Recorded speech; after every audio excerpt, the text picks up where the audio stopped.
The Tale of Peter Rabbit. Once upon a time there were 4 little rabbits, and their names were Flopsy, Mopsy, Cottontail, and Peter. They lived with their mother in a sandbank underneath the root of a very big fir tree.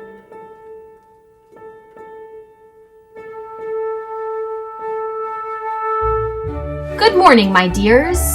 Good morning, Mother. Mother, if you please, Flopsy, Mopsy, and I would like to go down the lane to gather blackberries. That's a good idea. Now here are your red capes and berry picking baskets. I know a place that gets lots of vegetables and run about and play. Mr. McGregor's garden. Oh no, not Mr. McGregor's garden. Children, come here.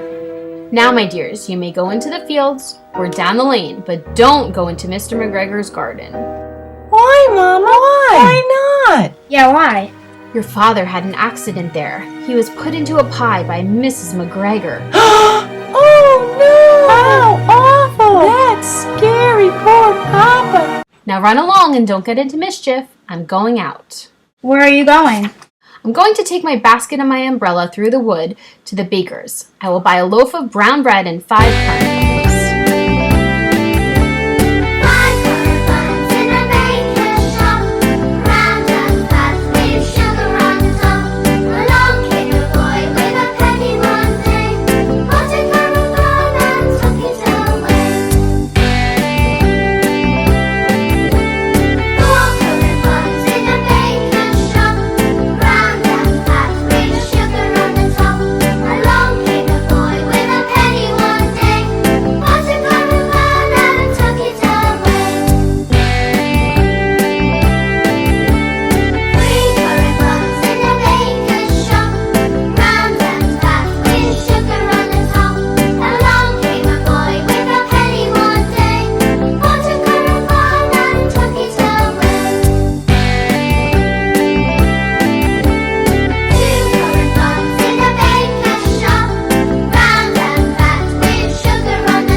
Flopsy, Mopsy, and Cottontail, who were good little bunnies, went down the lane to gather blackberries. But Peter, who was very naughty, ran straight away to Mr. McGregor's garden and squeezed under the gate. Oh boy! What shall I eat first? There's so many good vegetables. It's time for something to eat.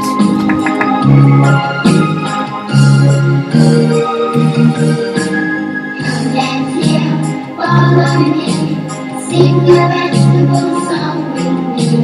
Eat the carrot, eat the peas, eat the tomato, eat the beans, eat the turnip, eat the corn, eat the cabbage. I'm a French man.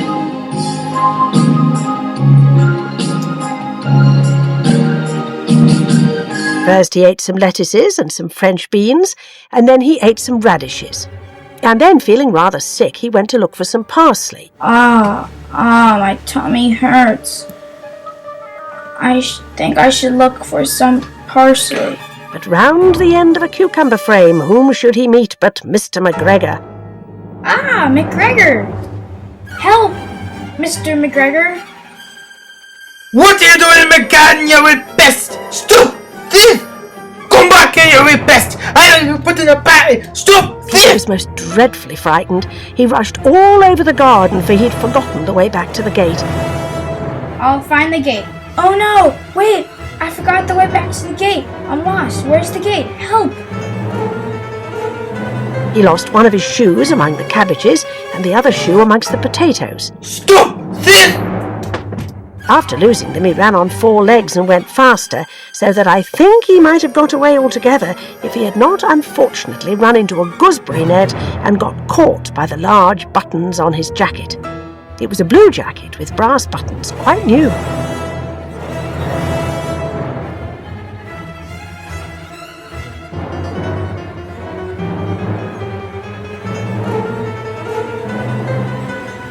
I'm stuck in a net. Somebody help me, please, help! Oh, what's the use? I can't get out. Why didn't I listen to my mother as I should have done?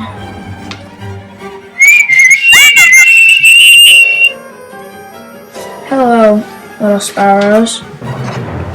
Don't worry, Peter, we'll get you out. Come on, you can do it! Quick, Peter, you can do it!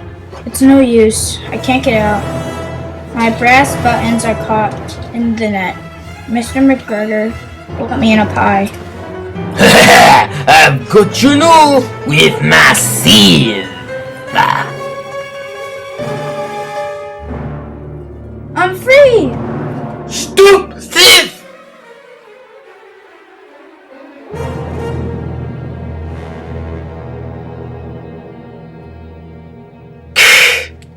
Brr! This place would be a beautiful thing to hide in if it wasn't so full of water. Mr. McGregor was quite sure that Peter was somewhere in the tool shed, perhaps hidden underneath a flower pot. He began to turn them over carefully, looking under each. Come out and show yourself, you wee bestie. I know you're in here somewhere. Achoo! Oh, there he is!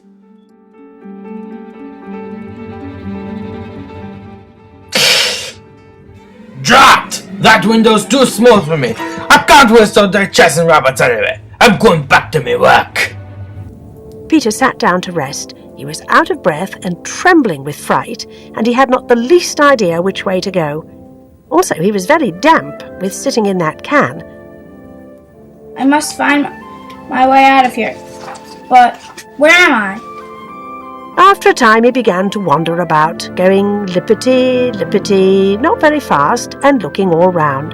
What's this? A door in the wall? But it's locked. And there's no room for me to squeeze underneath. An old mouse was running in and out over the stone doorstep, carrying peas and beans to her family in the wood. Peter asked her the way to the gate. Excuse me, please. Can you tell me where to the gate? But she had such a large pea in her mouth that she could not answer. She only shook her head at him. Peter began to cry. Well, which way? Then he tried to find his way straight across the garden, but he became more and more puzzled. Presently he came to a pond where Mr. McGregor filled his water cans. A white cat was staring at some goldfish. She sat very, very still, but now and then the tip of her tail twitched as if it were alive. I think it's best to go away without speaking to her. My cousin's little bedroom bunny warned me all about cats. I think I'll walk back towards the tool shed. Oh dear! Oh, it's just the noise of a hoe. I think I'll climb on the wheelbarrow and have a look around. There it is, the gate! Oh dear, it's right past Mr. McGregor.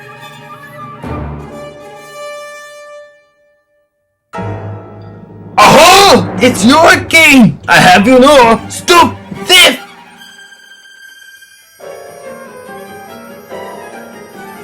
Mr. McGregor caught sight of him at the corner, but Peter did not care. He slipped underneath the gate and was safe at last in the wood outside the garden. And don't ever come back, or I'll put you in a pie! Hooray, I'm free! I'm safe at last! Mr. McGregor hung up the little jacket and the shoes for a scarecrow to frighten the birds. Peter never stopped running or looked behind him till he got home to the big fir tree.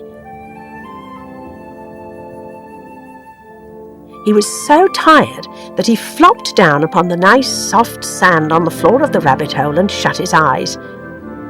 Peter, where have you been? And what happened to your clothes? I lost them. Where? In Mr. McGregor's garden. Peter Rabbit, I told you not to go to Mr. McGregor's garden. That was the second little jacket and pair of shoes that you had lost in a fortnight. I'm sorry to say that Peter was not very well during the evening. His mother put him to bed and made some chamomile tea, and she gave a dose of it to Peter.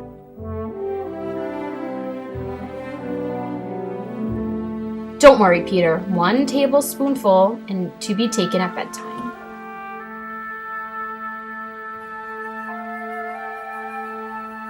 But Flopsy, Mopsy and Cottontail had bread and milk and blackberries for supper.